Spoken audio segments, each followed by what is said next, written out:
大家好，我是小青。糯米粉最神奇的做法，搭配一根胡萝卜，百吃不厌。做法简单易学，每个人都非常爱吃。首先准备一根胡萝卜，先刮去外皮，再切成薄片。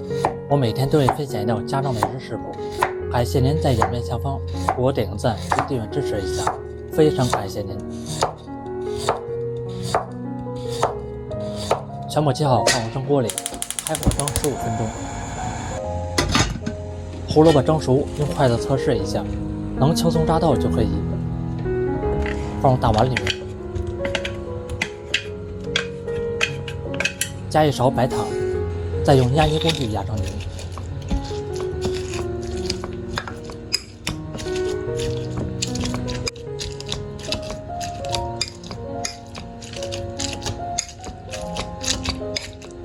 晾着温热，加入150克糯米粉，来搅拌均匀。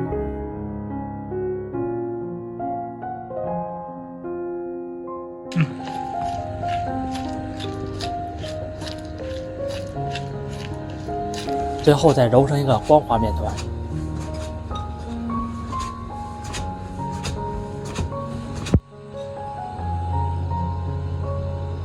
来揪一块，再搓成圆球。准备几个红枣，先用刀对半切开，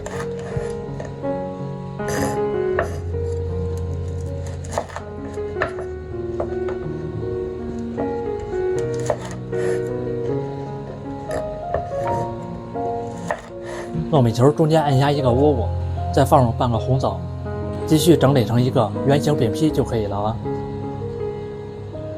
放入蒸锅里面，再来演示一遍，非常的简单。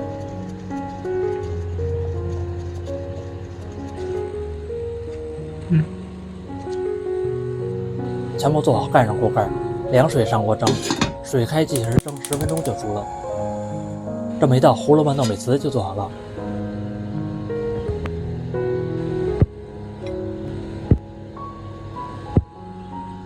看着造型就和元宝一样，吃起来的口感香甜软糯，端上桌老人小孩都爱吃。做法简单零技术，喜欢吃就把我收藏起来试吧。感谢您的订阅支持，我们下期食谱再见。